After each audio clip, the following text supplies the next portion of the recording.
Welcome to my channel. Ngayong araw na to, magluluto po tayo ng chicken feet adobo. Tara, samahan niyo ako. Umpisa na po natin. Ihulog natin ang bawang.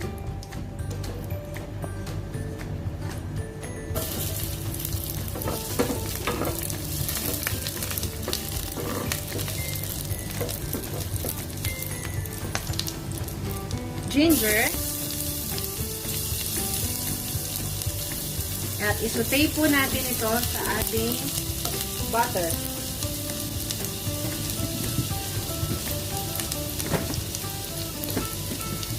Dagdagan po natin ng konting mantika.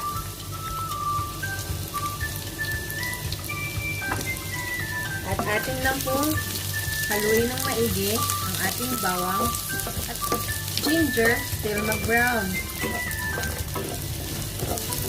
Note po natin na prior po kanina, pinakuluan na po natin ang ating chicken feet sa ating tubig na meron ding bawang, luya, buong paminta, at konting asin. Ang purpose po nun ay para matanggal din po ang mga nakadikit na dumi at lansarin ng chicken feet.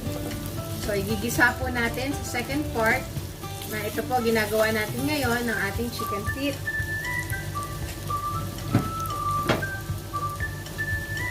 Hindi ko po alam kung na-try nyo na po yung ganitong sistema.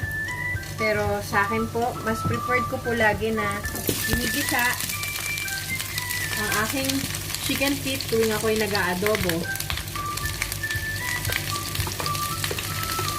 Talaga pong ito ay magdadagdag din po sa crunch ng ating chicken adobo later.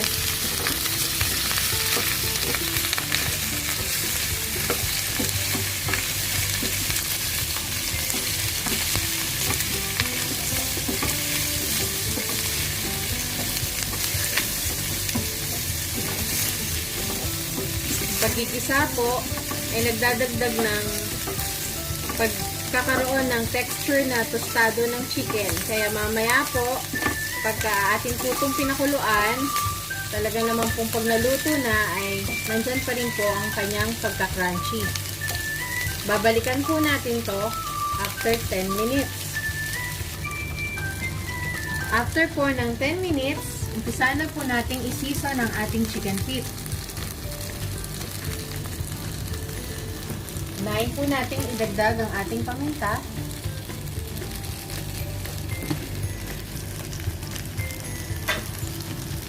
At gagamit po tayo ng ating pinakurat vinegar na may anghang. Masarap po ang chicken adobo na may anghang at pinaghalong alat. At ganoon din po, lalagyan din po natin siya ng apple cider. Alam niyo po ba na napaka-sustansya din po ng ating apple cider? So, ito po. At idagdag na rin po natin ang ating toyo.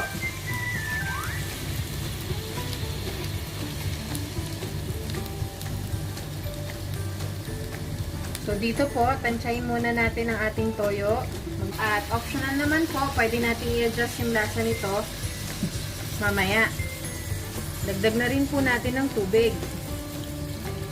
Kalahating tasa ng tubig. Hayaan po natin siyang kumulo for another 10 minutes. Atin pong haluin para maluto po hanggang ilalim at manuot po sa ating chicken feet ang lasa ng ating mga seasoning.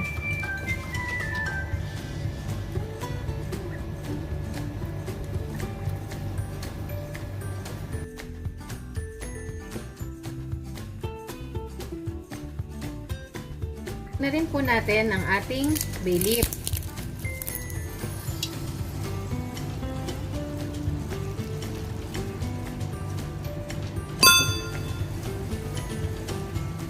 pagkakataon na to, makikita po natin na luto na po ang ating chicken feet adobo. Tara, kain na po tayo.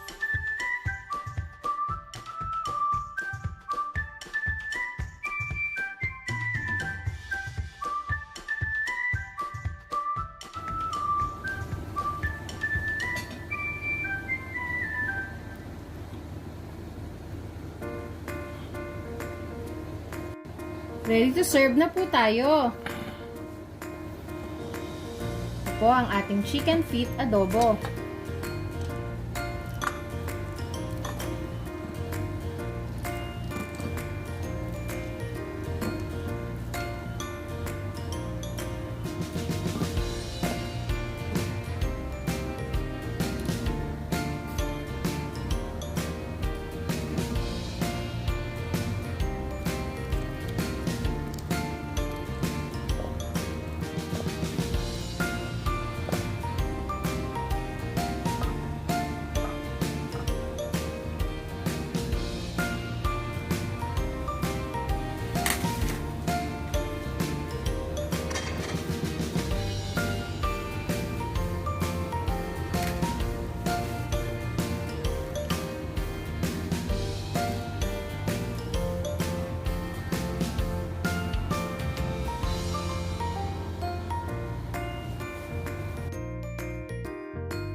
Kung nagustuhan nyo po ang recipe na to, please like, follow, comment, share, and subscribe.